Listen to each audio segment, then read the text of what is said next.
Let me ask you something, and I want you to really think about it. When was the last time you were honest? Not with someone else, with yourself. When was the last time you looked in the mirror and didn't perform, didn't wear the mask, didn't pretend that everything was fine when it wasn't, to nod, to say I'm fine when you're not, to say I'm okay, when something inside you is screaming, and they called that civilization. But here's what they never told you. The Joker, the one everyone calls crazy, he never lied, not once. And today I'm going to show you why his madness is more honest than any reality you've ever been sold. Stay with me. My name doesn't matter. What matters is what I'm about to tell you. There is a version of you that exists beneath all the conditioning, beneath the job title, the social media profile, the fake smiles at family dinners, beneath the I'm doing great texts you send people you barely know. Beneath all of that, there is someone who is tired, angry, confused, and deeply, deeply alone. And you've been taught to be ashamed of that person. You've been told, don't be negative, think positive, just be grateful. Grateful for what? For the cage they built so neatly that you can't even see the bars. The Joker saw the bars and he laughed, not because he was insane, but because what else do you do when you finally see the joke? In the next 20 minutes, I'm going to walk you through 5 dark truths about reality, about society, about yourself that most people will spend their entire lives running away from. But you're still here. That means you're ready. Let's begin. The cage was always there. You know what? The most exhausting thing in the world is not hard work, not pain, not failure. It's pretending. Think about your day, any ordinary day. You wake up and before you even fully open your eyes, the performance begins. You check your phone. You see what the world expects from you today. You put on the clothes that make you look like the version of yourself that's acceptable. You walk out the door, and somewhere between your bedroom and the rest of the world you disappear. The real you locked away, back in that room, waiting. Because the real you has opinions that make people uncomfortable. The real you has wounds that people don't want to hear about.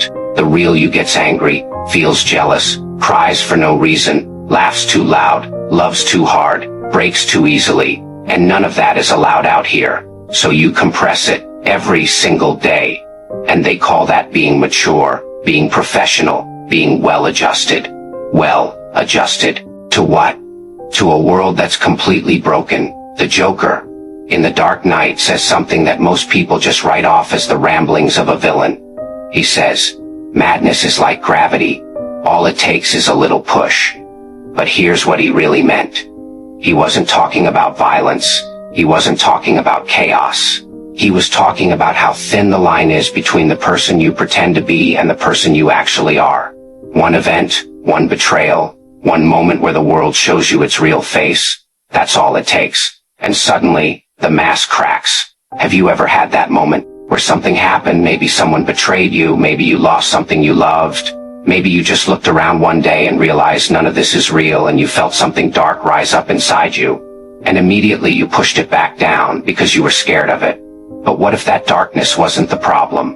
What if it was the only honest part of you left? Hold that thought because it is going to crack something open in your mind. They need you asleep. Let me tell you about the system. Not a conspiracy theory, not some political argument. I'm talking about something far more personal, far more dangerous. The system needs you to be manageable. It needs you to work, to consume, to obey, to be predictable, and the most dangerous thing you could ever become is someone who thinks for themselves. The Joker understood this perfectly. In The Dark Knight, he tells Harvey Dent, nobody panics when things go according to plan, even if the plan is horrifying. Think about that. Nobody panics when the plan is horrifying, as long as it's the plan. People die in wars. Nobody panics. It's part of the plan. Millions of people live in quiet desperation, hating their jobs, their relationships, their reflection in the mirror. Nobody panics. It's part of the plan. But one man laughing at the absurdity of all of it. That makes people panic. Because he's outside the plan, he's unpredictable, he's free, and freedom is the one thing a control system cannot allow. Now I want you to think about your own life. How many of your choices are actually yours? The career path you chose, was that your dream, or what was safe and acceptable? The relationships you maintain nourishing you, Or are you just terrified of disappointing people? The way you dress, the way you speak, the opinions you're willing to express out loud versus the ones you keep locked inside. How much of you is actually you? Here's the dark truth. Most people go their entire lives without ever asking that question. Because asking it is terrifying. Because if you really look, if you're really honest to God look, you might realize that almost everything you are was installed in you by someone else. Your parents, your school, your culture, your social circle, the media, the algorithm. You didn't build yourself, you were built. And the cage was so comfortable and so familiar you mistook it for home. The Joker had no home, no rules, no cage. And yes, that made him terrifying. But I want you to ask yourself something. Was he suffering more than you? Or just suffering honestly? Because you're suffering, I know you are. That's why you're here. The question is, are you going to keep doing it quietly? Or are you going to wake up, keep watching? Because it is the one that will hit you somewhere deep. When the joke becomes real, I want to tell you a story. Not about the Joker, about someone you might know, maybe someone you see in the mirror. There was a person, let's call him Thomas, who did everything right. He studied hard. I worked hard, was kind to people, smiled when expected, gave more than he received, loved people deeply, sometimes too deeply. And for years, he believed that if you were good, the world would be good back. Then one day, the person he trusted most betrayed him. Not in some dramatic, movie scene way, just quietly, casually, as if he never really mattered. And something inside Thomas broke. Not into sadness, not into tears, into clarity. Suddenly, all the performances he'd been giving made sense. All the masks people wore around him, he could see them. Every fake smile, every hollow "how are you?" Every relationship is built on utility rather than love. He saw it all, and he had a choice. He could put his mask back on. He could go back to pretending. He could call a therapist, take a pill, download a meditation app, and learn to cope. Or he could laugh. Not because it was funny, but because what else do you do when you finally see the joke the universe has been playing on you your entire life? This is the moment the Joker represents. Not evil, not madness. The moment of seeing. In The Dark Knight, there's a scene where the Joker looks at Batman and says, "You complete me." On the surface, it sounds absurd. But what he means is this: you need me. You need chaos to justify the order. You need the darkness to define the light. You need the mad to prove you're sane. And society works the same way. They need you to be afraid of what I represent. They need you to call it madness, mental illness, instability. Because if you ever stop being afraid of it, if you ever look directly at the chaos and realized it wasn't the enemy, their entire system falls apart. Here is the most painful truth I'll say today. The people who hurt you most, they weren't evil. They were just deeply, thoroughly asleep. They were so well trained in their own performance that they couldn't see yours or feel yours or care about yours. They weren't monsters. They were just normal. And that's almost worse. Because it means the world isn't full of villains. It's full of sleepwalkers. And you've been trying to wake them up. Stop. You cannot wake someone who has decided that sleep is survival. What you can do is wake yourself up. How to live without the cages. So what do you do with all of this? Once you see the cage, once you see the performance, once you understand that the world's definition of sanity is just collective agreement to ignore the truth, what do you do? The Joker's answer was chaos. Mine is different. Because chaos without purpose is just destruction, and you're not here to destroy. You're here to build something the cage never allowed. Here's the first principle. Stop apologizing for what you feel. Do you feel angry? Good. Anger is information. It tells you where your boundaries were crossed, where you were treated as less than you are, where someone or something violated your dignity. Don't meditate the anger away. Understand it first. Do you feel lonely? Good. Loneliness is the signal that the connections around you are not real, and that somewhere inside you there is a self that deserves better than hollow relationships built on performance. Don't numb the loneliness. Listen to it. The Joker never numbed himself. He felt everything, entirely, without filtering it through what was socially acceptable. And yes, without any grounding, that becomes destruction. But with clarity, with intention, that becomes power. Here is the second principle. Choose your truth over their comfort. Every time you said something true and then immediately softened it because you didn't want to make someone uncomfortable, you betrayed yourself. Every time you stayed in a room where you were being disrespected because leaving would cause a scene, you chose their peace over your dignity. Every time you smiled through pain because someone needed you to be okay for them, you abandoned yourself. That stops now. Not violently, not dramatically, just quietly, firmly stop shrinking. The Joker had one quality that most people never develop in their entire lives. He could not be manipulated through his need for approval. Think about how much of your life is controlled by that one thing, your need for people to like you, to approve of you, to think well of you, and how many times you've bent yourself into impossible shapes trying to get it. What would happen if you simply stopped needing it? Not to become cold, not become cruel, just free. Free to say what you think, free to leave what doesn't serve you, free to be exactly as complicated, contradictory, and real as you actually are. That is not madness. That is the most sane thing I've described in this entire video. Third principle. Let the right things break. The Joker didn't try to save Gotham. He tried to show Gotham what it already was. Sometimes the most loving thing you can do for yourself is let something end. The friendship that was draining you. The version of yourself built entirely for external approval. The story you kept telling about why you weren't enough. Let it break. Because what's on the other side of that breaking is the only version of yourself worth becoming. After the mask falls, I want you to imagine something. Imagine a version of you that doesn't spend mental energy managing what other people think.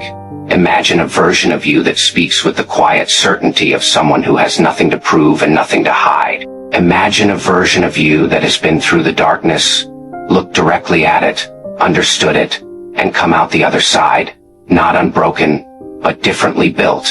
That person is not fearless. They still feel fear. They're just no longer run by it. That person is not cold. They still feel deeply. They've just stopped giving their depth to people who couldn't hold it with care. That person is not hard. They're just honest. With themselves first. With the world when it's deserved. The Joker, stripped of the violence, stripped of the chaos, at his philosophical core is this: a person who refused to pretend. He looked at a world that demanded performance, and he said no. He looked at a society that called authenticity dangerous, and he said, then call me dangerous. He looked at the rules that everyone was silently, desperately trying to follow, and he asked why, and nobody had an answer, not a real one. Here's what I know about you. You have carried things in silence that would have broken most people. You have smiled in rooms where you were dying inside. You have given love to people who never once asked how you were. You have blamed yourself for things that were never your fault, and you have told yourself, over and over, that you need to be better, stronger, quieter, more agreeable, less trouble, enough, not for anyone else, not to prove something, just enough. You are not the problem. The performance was the problem, and the moment you stop performing, the moment you let the mask fall and stand there in your full, complicated, imperfect, ferocious reality, that is when you become someone the world cannot easily categorize, cannot easily control, cannot easily forget.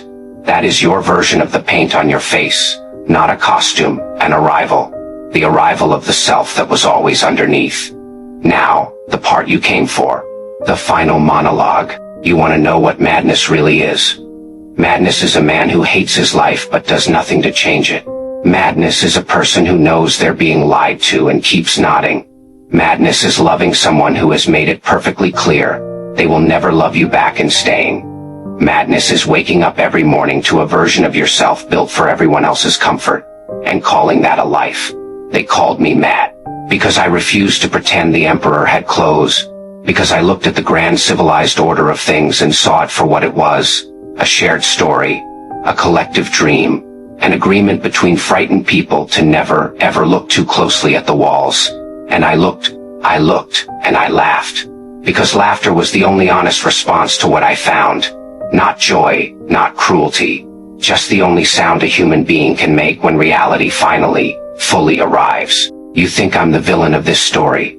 Then ask yourself who the heroes are. The ones who kept their heads down, who swallowed their pain and called it strength, who gave their only life to systems that never once asked for their consent.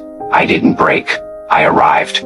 And every single person who calls themselves sane, every person who lives by every rule, fears every judgment, and dies without ever once saying the true thing in the true voice, they are the ones I grieve for. Here's my question for you, not theirs, mine. When does the performance end? When do you finally let yourself be the thing you've been terrified to be? When do you stop being what the world is comfortable with, and start being what you actually are? I'll be waiting on the other side of the mask before I go. 3 things I need you to remember. Write them down if you have to. Screenshot them. Tattoo them somewhere. You'll see them when the performance gets too heavy. 1. The world doesn't call you mad because you're broken. It calls you mad because you can see what it needs you to be blind to. 2. Sanity is not peace. Sanity is agreement. And you are not obligated to agree. 3. The most radical thing you can do in a world built on performance is to be exactly brutally, unapologetically real. That is the Joker's philosophy. Not chaos, not destruction, truth at any cost. If something in this video hits you somewhere real, you know what to do. I like it, share it with someone who needs to hear it, and drop a comment below telling me which part cracked something open in you. I read every single one, and if you want more of this darker philosophy, more raw truth, more conversations that the algorithm tries to bury, subscribe, hit the bell, because this world will never tell you what you just heard. But I will. The world doesn't call you mad because you're broken. It calls you mad because you can see what it needs you to be blind to. Sanity is not peace. Sanity is agreement. And you are not obligated to agree.